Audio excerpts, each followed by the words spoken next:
Rektor Universitas Hasanuddin Makassar yang juga adalah seorang guru besar atau profesor mengeluarkan maklumat bahwa petisi atau pernyataan yang disampaikan oleh beberapa guru besar dan yang lain-lain itu bukan mewakili suara kampus. Nah, loh, kok bisa begitu? Bukan partai politik. Teman-teman, kita mau bicara tentang cawe-cawe ala kampus. Ya, sebelumnya seperti biasa, kita mau baca sebuah buku, Good to Great. Ya, mohon maaf ya, ini ada teman yang mengatakan bahwa ini mirror ya, terbalik kalau dibaca. Ya, saya teman-teman pakai kamera depan, saya coba cari settingannya agak saya tidak ketemukan. Jadi untuk sementara mohon maaf ya. Tapi prinsipnya kita lihat isinya dulu ya. Terima kasih sudah memberikan nasihat. Ada kemungkinan untuk mengubah baik menjadi hebat dalam situasi yang paling sulit dipercaya. Ada kemungkinan untuk mengubah baik menjadi hebat dalam situasi yang paling sulit dipercaya.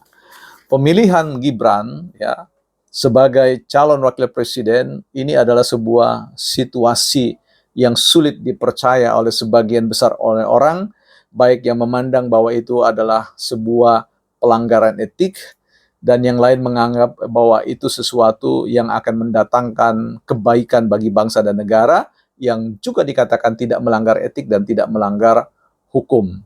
Nah, saya sedikit ingin merespon terlebih dahulu terkait dengan persoalan etika dan hukum ini.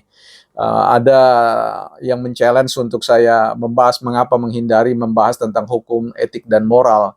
Saya katakan ke beliau, saya tidak menghindar. Saya sedang mencoba untuk merenungkan, mencari referensi, membacanya, dan mencoba untuk mengambil posisi untuk menyampaikan itu kepada publik. Saya kira akan saya sampaikan sebelum tanggal pemilihan berlangsung. Nah, kali ini saya sedikit mau menyentil soal persoalan begini. Soal etik ya, saya tidak sependapat ya, belum bersependapat dengan Profesor Jimmy, ketua MK yang mengadili perkara tersebut, yang mengatakan bahwa etika itu seperti samudera, hukum itu seperti kapal, dan keadilan yang ingin mau dicapai itu seperti sebuah pulau yang ingin dicapai oleh hukum. Ya, tanpa mengatakan bahwa itu keliru, tanpa mengatakan bahwa itu mengandung fallacy, saya mau mengatakan bahwa belum tepat ya. Hal yang ingin saya sampaikan begini. Hukum dan etik itu tidak pernah saling berhadap-hadapan ya. Bahwa etik itu merupakan gambaran citra rasa dari seseorang dalam bahasa perspektifal atau sudut pandang seseorang, ya, itu pasti tidak akan pernah menjadi suatu komitmen yang sifatnya unity atau menyatu. Terhadap sesuatu hal yang dipikirkan dan direnungkan oleh semua orang, pasti ada banyak perspektif-perspektif etik yang berbeda yang tidak akan mungkin bertemu. Nah, bisa bayangkan bahwa sebuah negara ketika mengedepankan persoalan etika itu semata-mata, ya, tanpa melihat bahwa ada etika, ada moral yang sebenarnya sudah memberikan jiwa, roh terhadap hukum itu, maka ini menjadi chaos, ya. Kita negara akan kacau balau ketika tidak ada kepastian hukum. Ketika kita berbicara tentang kepastian hukum, ya, bahwa etika dan moral itu tidak pernah bisa terpisah. Dia tidak pernah bisa dibawa untuk boleh menopang katakanlah pelayaran kapal, dia juga tidak bisa di atas. Dia ada di dalam hukum itu sendiri. Hal yang legal pastilah hal yang etis, pasti hal yang bermoral.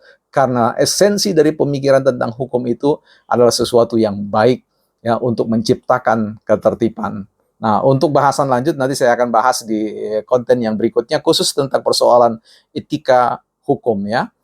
Nah, kita kembali ke persoalan cawe-cawe ala kampus ini, teman-teman.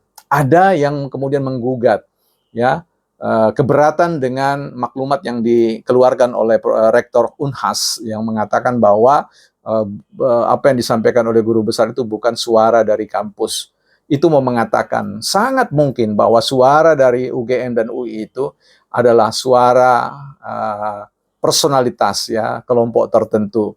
Ya, jadi bukan suara yang mewakili institusi secara keseluruhan sekalipun diatasnamakan ya Civitas Academica.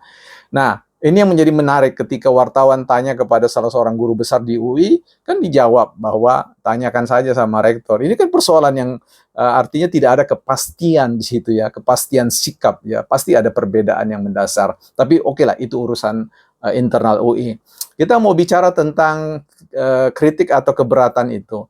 Di sini ada hal yang harus dibedakan antara dua undang-undang tentang kebebasan, mimbar kebebasan untuk berpendapat.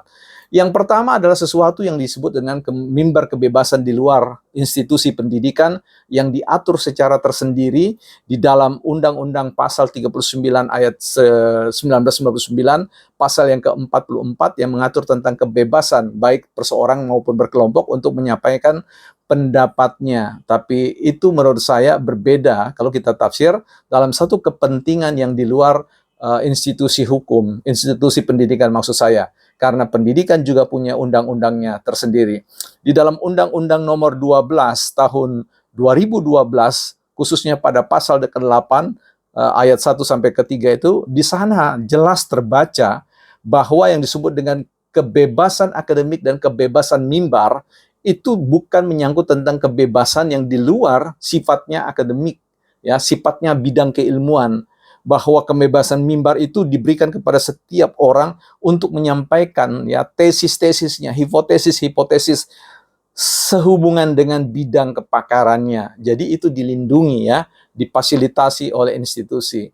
Tapi kalau berbicara tentang penyuaraan tentang kritik kepada pemerintah, saya kira di sini akan ada ya ketegangan dalam konteks konstitusi, sebab konstitusi tata negara kita, tata hukum negara kita itu berbicara tentang mekanisme demokrasi kita. Siapapun masyarakat di luar kampus dan masyarakat di dalam kampus itu diwakili oleh anggota DPR yang akan kita pilih dan sudah kita pilih.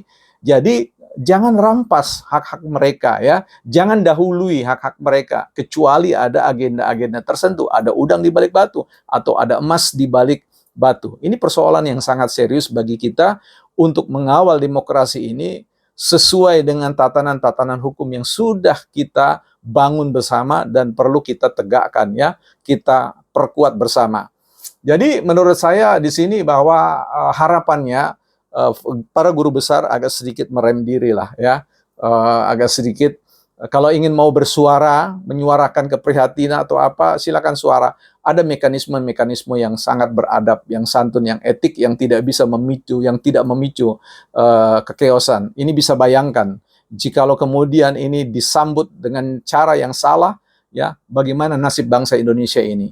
Dan sejarah mencatat bahwa yang merusak demokrasi dan merusak keutuhan bangsa negara itu datang dari kampus, dari pihak-pihak yang selalu mengatasnamakan sivitas akademika, padahal sebenarnya hanya mewakili orang per orang yang tidak secara keseluruhan diwakili, bukan partai politik.